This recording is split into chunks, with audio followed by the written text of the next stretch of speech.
नमस्कार साथियों, राधे राधे।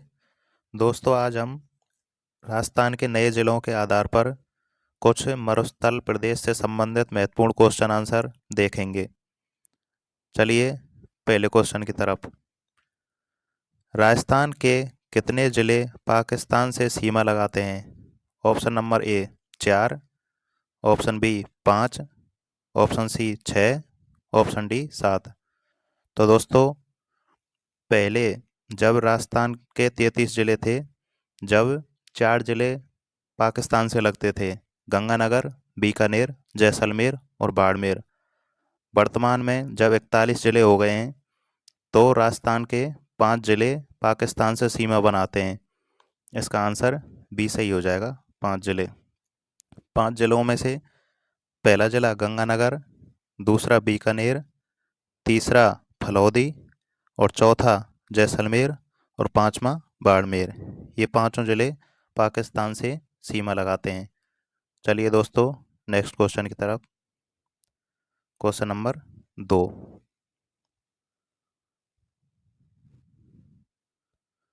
निम्नलिखित में से पाकिस्तान से लगने वाले जिलों का उत्तर से दक्षिण का सही क्रम है? Option A Ganganagar, Bikaner, Phalodi, Jaisalmer, Barmer. Option B Ganganagar, Phalodi, Bikaner, Jaisalmer, Barmer. Option C Barmer, Jaisalmer, Phalodi, Bikaner, Ganganagar. Option D Jaisalmer, Barmer, Ganganagar, Bikaner और फलौदी। तो दोस्तों, अभी हमने मैप के माध्यम से देखा था कि उत्तर से दक्षिण की तरफ पाकिस्तान से सीमा लगाते हैं। पहले गंगानगर लगाता है, उसके जस्ट नीचे बीकानेर, फिर फलौदी लगाता है, फिर जैसलमेर, फिर बाड़मेर लगाता है। तो इस प्रकार आपको ये याद रखना है। इसका सही आंसर हो जाएगा ऑप्शन नंबर ए, गंगानगर, बीकानेर, फलौदी, जैसलमेर और बाड़मेर। चलिए नेक्स्ट क्वेश्चन की तरफ। Question number 3। नए जिलों के अनुसार मरुस्थल में कितने जिले शामिल हैं? Option A 12, option B 16, option C 14, option D 15। तो दोस्तों, पहले राजस्थान के 12 जिले मरुस्थल में शामिल थे, और अब नए जिले बनाने के बाद में 4 और नए जिले मरुस्थल में शामिल हो गए हैं। तो अब टोटल नए जिलों और पुराने जिलों को मिलाकर मरुस्थल में 16 जिले शामिल हो गए हैं। नए जिले इनमें शामिल फलौदी, बालोतरा, डीडवाना कुचामन और ब्यावर, ये मरुस्थल में शामिल जिले हैं। 16 जिलों में 5 शुष्क मरुस्थल में तथा 11 जिले अर्ध शुष्क मरुस्थल में आते हैं। 5 शुष्क मरुस्थल में जिले गंगानगर, बीकानेर, फलौदी, जैसलमेर, बाड़मेर आते हैं, और 11 अर्ध शुष्क जिलों में हनुमानगढ़, चूरू, झुंझुनू, सीकर, डीडवाना कुचामन, नागौर, जोधपुर, बालोतरा, ब्यावर, पाली और जालौर, ये जिले आते हैं। चलिए नेक्स्ट क्वेश्चन की तरफ। Question number 4। सबसे पहले मरुस्थल की परिभाषा किसने दी थी? ऑप्शन ए जॉर्ज थॉमस ने, option B colonel James Tod ने, ऑप्शन डी सी अबोल बुरे बिले ने, ऑप्शन डी टी.एच. हैंडले ने। तो दोस्तों, सबसे पहले मरुस्थल की परिभाषा 1949 में अबुर बिले ने दी थी। इन्होंने कहा था कि भूमि का ह्रास ही मरुस्थल है। ऑप्शन सी सही हो जाएगा। चलिए नेक्स्ट क्वेश्चन की तरफ। Question number 5। पाकिस्तान में मरुस्थल को कहते हैं? ऑप्शन ए थार का मरुस्थल, ऑप्शन बी सहारा मरुस्थल, option C Cholistan, option D Kabir. तो दोस्तों, थार का मरुस्थल तो भारत में कहते हैं मरुस्थल को, और सहारा मरुस्थल अफ्रीका में कहते हैं, चेलिस्तान पाकिस्तान में कहा जाता है, और कबीर अरब देशों में कहा जाता है। तो इसका सी आंसर सही हो जाएगा, चेलिस्तान। चलिए नेक्स्ट क्वेश्चन की तरफ। Question number 6। संपूर्ण थार मरुस्थल का राजस्थान में कितना प्रतिशत मरुस्थल है? Option A 61.11, option B 58%, option C 40%, option D 67%। तो दोस्तों संपूर्ण थार का मरुस्थल जो भारत में फैला हुआ है, भारत के जम्मू कश्मीर में, पंजाब में, हरियाणा में, गुजरात में और राजस्थान में फैला हुआ है, जिसमें से टोटल का 58% राजस्थान में फैला हुआ है। तो उसका 58% आंसर सही हो जाएगा। चलिए नेक्स्ट क्वेश्चन की तरफ। क्वेश्चन नंबर 7, निम्नलिखित में से कौन सा नया जिला ऐसा है जो रेड क्लिफ से सीमा लगाता है?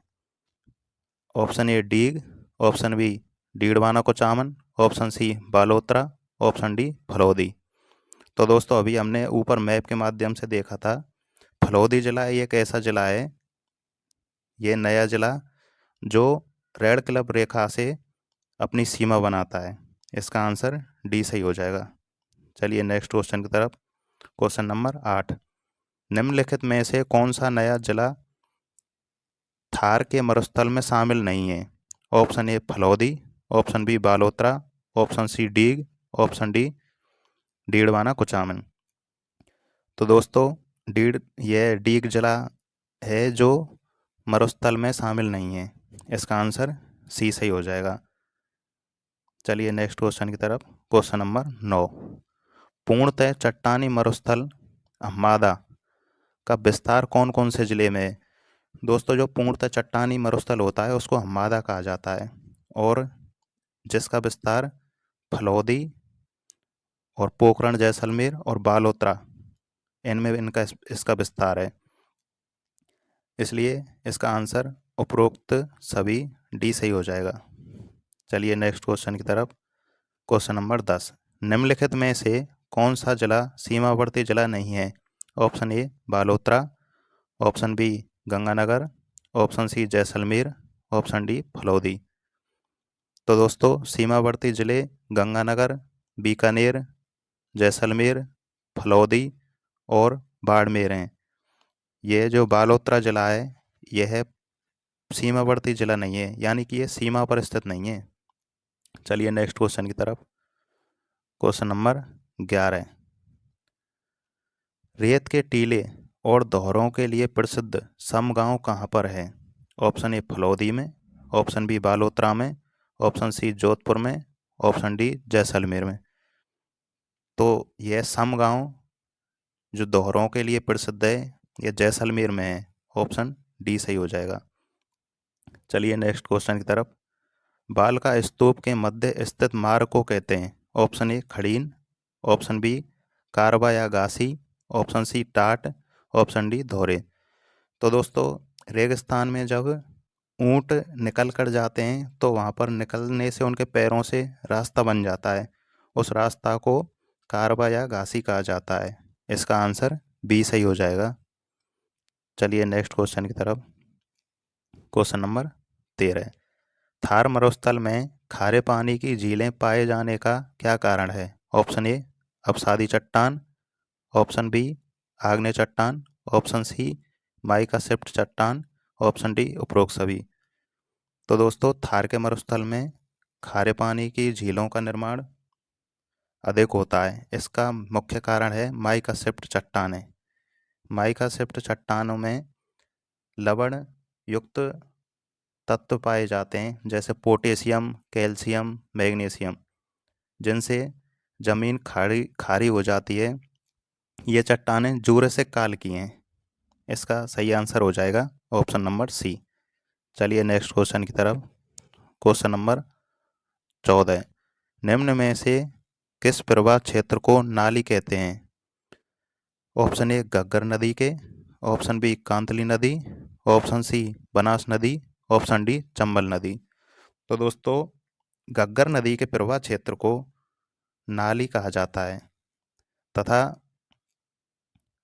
इसमें एक पाट और आता है। पाट इस घग्गर नदी के प्रवाह क्षेत्र में निर्मित मैदान को कहा जाता है। पाट में सर्वाधिक बासमती चावल की खेती की जाती है। तो दोस्तों इसका सही आंसर ऑप्शन नंबर ए हो जाएगा, घग्गर नदी। चलिए नेक्स्ट क्वेश्चन की तरफ। Question number 15। सरस्वती नदी, इसका जो नया नाम घग्गर नदी है, इसे पुराने टाइम में सरस्वती नदी कहते थे। इसकी खोज सबसे पहले किसने की थी? Option A colonel James Tod ने, ऑप्शन बी CL ऑलहोम ने, ऑप्शन सी हरिमोहन सक्सेना ने, ऑप्शन डी उपरोक्त में से कोई नहीं। दोस्तों, सरस्वती नदी की सबसे पहले खोज 1896 में CL ऑलहोम ने की थी। इसका आंसर बी सही हो जाएगा। चलिए नेक्स्ट क्वेश्चन की तरफ। Question number 16। शेखावाटी में शामिल जिले कौन कौन से हैं? Option A Sikar, option B Churu, option C Jhunjhunu, option D उपरोक्त सभी। तो शेखावाटी में शामिल ये तीनों ही जिले शेखावाटी जिले कहलाते हैं। इसका आंसर डी सही हो जाएगा। चलिए next question. Question number 17। Nagaur उच्च भूमि में शामिल क्षेत्र है। ऑप्शन ए जायल श्रेणी, ऑप्शन बी मांगलोर श्रेणी, ऑप्शन सी मकराना श्रेणी और ऑप्शन डी उपरोक्त सभी। तो दोस्तों, नागौर उच्च भूमि में ये तीनों श्रेणियां शामिल होती हैं। इसका आंसर उपरोक्त सभी सही हो जाएगा। ये जायल श्रेणी होती है, ये नागौर और ब्यावर के मध्य फैली हुई है, जिसे कुबड़ पट्टी भी कहा जाता है।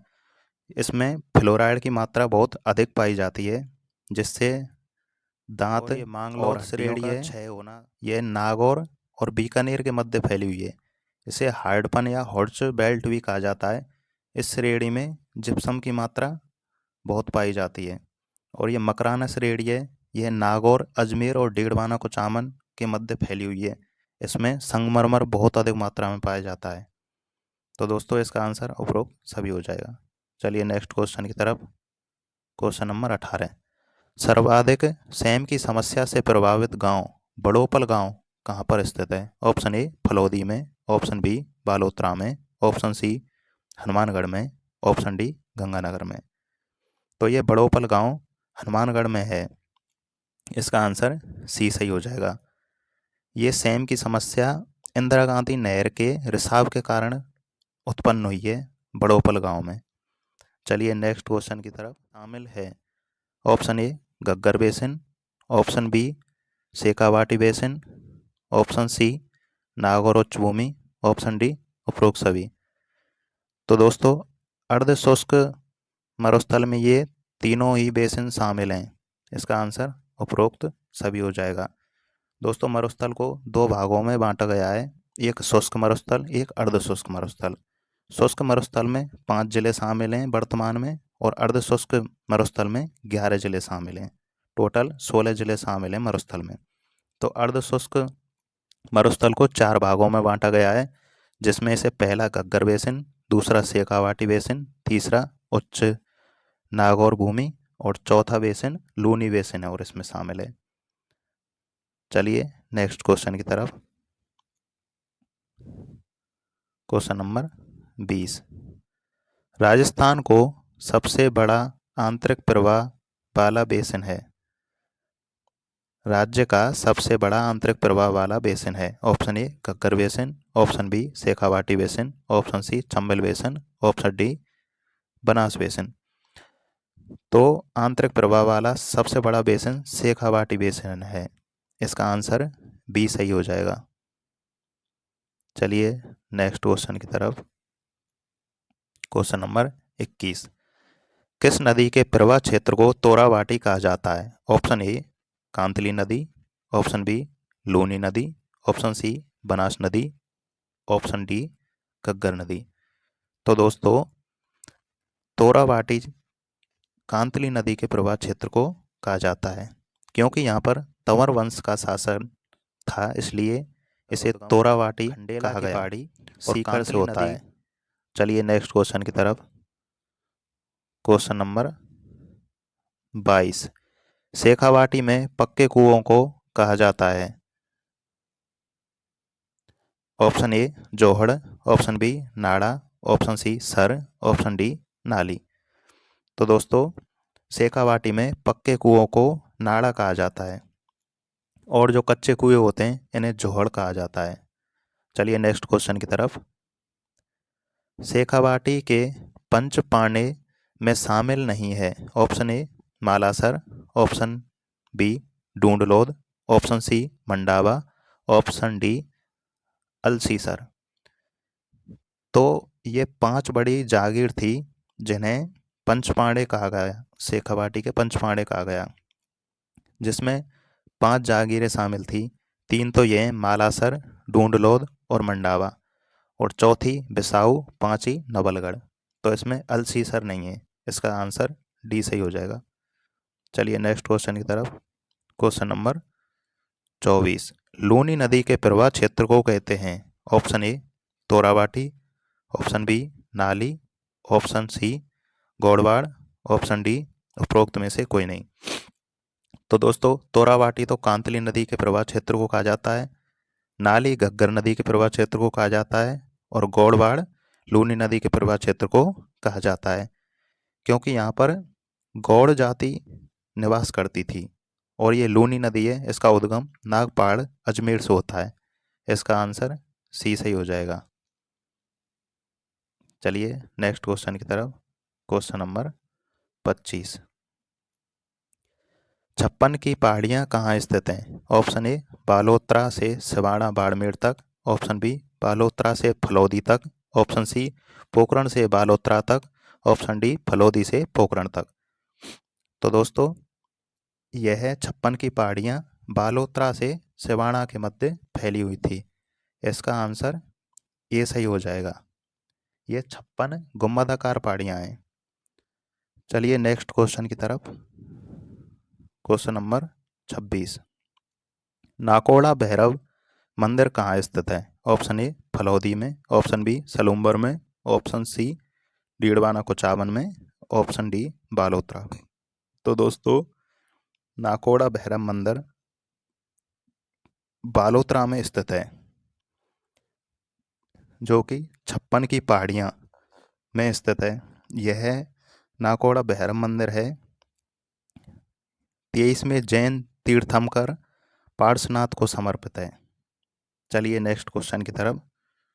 Question number 27। पश्चिमी राजस्थान का सर्वाधिक वर्षा वाला स्थान पीपलूद गांव कहाँ स्थित है। ऑप्शन ए फलौदी में, ऑप्शन बी बालोतरा में, ऑप्शन सी सिवाड़ा में, ऑप्शन डी सलूम्बर में। तो दोस्तों इसका आंसर बी सही हो जाएगा, बालोतरा में। पीपलोद गांव 56 की पहाड़ियों में स्थित है। पीपलोद को मारवाड़ का माउंट आबू या लघु माउंट आबू कहते हैं। चलिए नेक्स्ट क्वेश्चन की तरफ। Question number 28। जसवंतपुरा की पहाड़ियाँ कहाँ स्थित हैं। ऑप्शन ए जैसलमेर में, ऑप्शन बी बालोतरा में, ऑप्शन सी जालौर में, ऑप्शन डी उदयपुर में। जसवंतपुरा की पहाड़ियाँ जालौर में स्थित हैं। ऑप्शन सी सही हो जाएगा। जसवंतपुरा की पहाड़ियों की सबसे ऊंची चोटी का नाम डोरा पर्वत है। डोरा पर्वत पश्चिमी राजस्थान की सबसे ऊंची चोटी है। इसकी लंबाई यानी इसकी ऊंचाई 869 है। चलिए नेक्स्ट क्वेश्चन की तरफ। Question number 29। लूनी नदी के प्रवाह क्षेत्र को जालौर में कहा जाता है। ऑप्शन ए गौड़वाड़, ऑप्शन बी निहड़ या नेस्टा, ऑप्शन सी नाली, ऑप्शन डी पाट।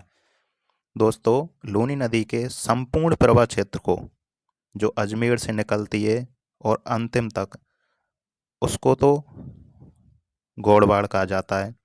और यदि विशेष जालौर दे के पूछे कि जालौर में क्या कहते हैं, तो नेहड़ या नेस्टा कहा जाता है। इसका ऑप्शन बी सही हो जाएगा। चलिए नेक्स्ट क्वेश्चन की तरफ। Question number 30।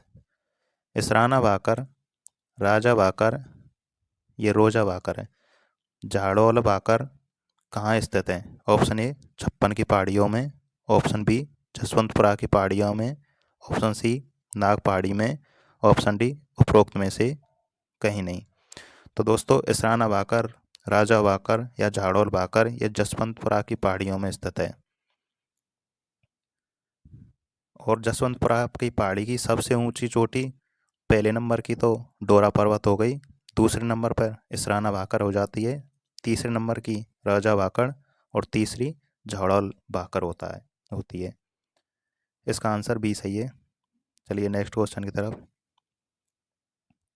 Question number 31। सबसे पहले रेत के टीले या स्तूपों की पहचान किसने की थी? ऑप्शन ए अबुल फजल ने, ऑप्शन बी टी.एच. हैंडले ने, ऑप्शन सी मैकी ने, ऑप्शन डी अबुरबिले ने। तो दोस्तों सबसे पहले रेत के टीलों या दोहरों की पहचान मैकी ने की थी। इसका आंसर सी सही हो जाएगा। चलिए नेक्स्ट क्वेश्चन की तरफ। Question number 32।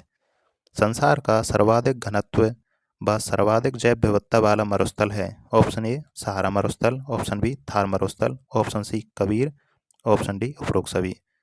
तो दोस्तों ये हमारा जो थार का मरुस्थल है ये सर्वाधिक जन घनत्व वाला और सर्वाधिक जैव विविधता वाला मरुस्थल है। इसका आंसर बी सही हो जाएगा। चलिए नेक्स्ट क्वेश्चन की तरफ। Question number 33। थार के मरुस्थल में माचिया सफारी पार्क कहाँ स्थित है? ऑप्शन ए जैसलमेर में, ऑप्शन बी जोधपुर में, ऑप्शन सी बाड़मेर में, ऑप्शन डी बीकानेर में। तो माचिया सफारी पार्क जोधपुर में स्थित है। इसका आंसर बी सही हो जाएगा। चलिए नेक्स्ट क्वेश्चन की तरफ। Question number 34। आकलबुड़ फॉसिल पार्क कहाँ स्थित है? Option A Jaisalmer, option B Jodhpur, option C Barmer, option D Bikaner. तो आकलबुड़ फॉसिल पार्क ये जीवाश्म पार्क है एक, ये जैसलमेर में स्थित है। इसका आंसर ये सही हो जाएगा, जैसलमेर। चलिए नेक्स्ट क्वेश्चन की तरफ। Question number 35। थार का घड़ा कहा जाने वाला चंदन नलकूप कहाँ स्थित है? ऑप्शन ए जोधपुर में, ऑप्शन बी जैसलमेर में, ऑप्शन सी बाड़मेर में, ऑप्शन डी बीकानेर में। तो दोस्तों इसका आंसर बी सही हो जाएगा, जैसलमेर में। आपको डायरेक्ट ये भी पूछा जा सकता है कि थार का घड़ा किसे कहा जाता है, तो उसका आंसर होगा चंदन नलकूप को। चलिए नेक्स्ट क्वेश्चन की तरफ। Question number 36। थार का जल महल किसे कहा जाता है? ऑप्शन ए चंदन नलकूप, ऑप्शन बी पाटाड़ू का कुआं, ऑप्शन सी जल महल को, ऑप्शन डी उपरोक्त में से कोई नहीं। तो थार का जल महल बाटाड़ू के कुओं को कहा जाता है। इसका आंसर बी सही हो जाएगा। चलिए नेक्स्ट क्वेश्चन की तरफ। Question number 37। बाटाड़ू का कुआं कहाँ स्थित है? ऑप्शन ए बाड़मेर में, ऑप्शन बी जैसलमेर में, ऑप्शन सी जोधपुर में, ऑप्शन डी फलौदी में। तो दोस्तों बाटाड़ू का कुआं बाड़मेर में स्थित है। यदि आपको चंदन नल को पूछे तो जैसलमेर में, और बाटाड़ू का कुआं पूछे तो बाड़मेर में, याद रखना है। चलिए क्वेश्चन नंबर नेक्स्ट 38। थार मरुस्थल में सर्वाधिक अपर्दन होता है? ऑप्शन ए जल अपर्दन, ऑप्शन बी वायु अपर्दन, ऑप्शन सी उपरोक्त दोनों, ऑप्शन डी उपरोक्त में से कोई नहीं। तो दोस्तों सर्वाधिक थार के मरुस्थल में वायु अपर्दन होता है। इसका आंसर बी सही हो जाएगा। और जल अपर्दन पूछे तो यह चंबल नदी के आसपास के क्षेत्र में होता है। चलिए नेक्स्ट क्वेश्चन की तरफ। Question number 39। संसार के सभी मरुस्थलों में से कौन सी गैस निकलती है जो नमी अवशोषण करती है और वर्षा करने में सहायक है? Option A methane gas, option B carbon dioxide, option C radon, option D nitrogen. दोस्तों ये क्वेश्चन पहले भी पूछा गया है, इसको आपको याद रखना है, ये वेरी मोस्ट क्वेश्चन है। तो रेडॉन गैस है जो मरुस्थलों से निकलती है, जो नमी को अवशोषण करती है और वर्षा कराने में सहायक है। इसका आंसर सी सही हो जाएगा, रेडॉन गैस। चलिए नेक्स्ट क्वेश्चन। Question number 40। सेवण, लीलण, धामड़, करण घास कहाँ पाई जाती है? ऑप्शन ए पश्चिम मरुस्थल में, ऑप्शन बी अरावली में, ऑप्शन सी पूर्वी राजस्थान में, ऑप्शन डी दक्षिण पूर्वी राजस्थान में। तो दोस्तों यह जो घास है ये मरुस्थल में पाई जाती है। क्वेश्चन नंबर 41 ये सही हो जाएगा। राजस्थान के ये अकाल है, राजस्थान के अकाल को प्राकृतिक रोग की संज्ञा किसने दी है? ऑप्शन ए जॉर्ज थॉमस ने, ऑप्शन बी BC मिश्रा ने, option C colonel James Tod ने, ऑप्शन डी उपरोक्त में से कोई नहीं। तो दोस्तों, राजस्थान के अकाल को प्राकृतिक रोग की संज्ञा कर्नल जेम्स टॉड ने दी है। इसका आंसर सी सही हो जाएगा। चलिए नेक्स्ट क्वेश्चन की तरफ। Question number 42। छप्पनिया अकाल कब पड़ा था? ऑप्शन ए 1956 ईस्वी में, ऑप्शन बी 1899 या 1900 ईस्वी में, ऑप्शन सी 1956 विक्रम संवत में, ऑप्शन डी बी और सी दोनों सही हैं। तो छप्पनिया अकाल 1899 ईस्वी या 1956 विक्रम संवत, दोनों ये आए तो एक ही बात है, इसलिए इसका आंसर डी सही हो जाएगा। अगर ईस्वी में पूछे तो 1899 और विक्रम संवत में पूछे तो 1956 में। चलिए नेक्स्ट क्वेश्चन। Question number 43। सहसा मुदसा अकाल कब पड़ा था? ऑप्शन ए 1842-43 ईस्वी में, ऑप्शन बी 1956 ईस्वी में, ऑप्शन सी 1899 ईस्वी में, ऑप्शन डी सन 2000 में। तो सहसा मुदसा अकाल 1842-43 ईस्वी में पड़ा था। चलिए नेक्स्ट क्वेश्चन की तरफ। Question number 44। राजस्थान में प्रचलित कहावत तीजो कुरियो आठवां काल में कुरियो का अर्थ है? ऑप्शन ए तीज को पड़ने वाला अकाल, ऑप्शन बी पूर्ण अकाल, option C Ardhkal, option D उपरोक्त में से कोई नहीं। तो दोस्तों, ये जो कहावत है इसका मतलब है तीजो कुरियो, मतलब प्रत्येक 3 वर्ष में अर्धकाल पड़ता है तथा 8 वर्ष में भयंकर अकाल पड़ता है। तो कुरियो का मतलब हो गया अर्धकाल। दोस्तों, ये क्वेश्चन अभी किसी एग्जाम में पूछा हुआ है। चलिए नेक्स्ट क्वेश्चन की तरफ। Question number 45। काजरी की स्थापना कब हुई? ऑप्शन ए 1985 में, ऑप्शन बी 1959 में, ऑप्शन सी 1981 में, ऑप्शन डी 1976 में। तो दोस्तों, काजरी की स्थापना 1959 में जोधपुर में की गई थी। काजरी की फुल फॉर्म है central arid zone research institute, जिसका हिंदी अनुवाद है केंद्रीय शुष्क शोध अनुसंधान संस्थान। जो ये काजरी है, जो मरुस्थल के विस्तार को रोकने का काम करती है। चलिए दोस्तों नेक्स्ट क्वेश्चन की तरफ। Question number 46। आफरी की स्थापना कहाँ की गई? ऑप्शन ए जैसलमेर में, ऑप्शन बी जयपुर में, ऑप्शन सी बीकानेर में, ऑप्शन डी जोधपुर में। तो आफरी की स्थापना जोधपुर में 1985 में की गई थी। आफरी की full form arid forest research institute है, जिसका हिंदी अनुवाद शुष्क वन अनुसंधान संस्थान है। इसका मुख्य उद्देश्य है मरुस्थल के विस्तार को रोककर वन रोपण करना। चलिए दोस्तों नेक्स्ट क्वेश्चन की तरफ। Question number 47।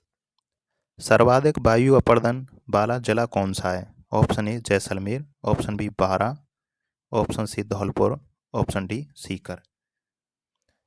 तो सर्वाधिक वायु अपरदन वाला जिला जैसलमेर है और सबसे कम वायु अपरदन पूछे तो धौलपुर हो जाएगा। चलिए नेक्स्ट क्वेश्चन की तरफ। Question number 48।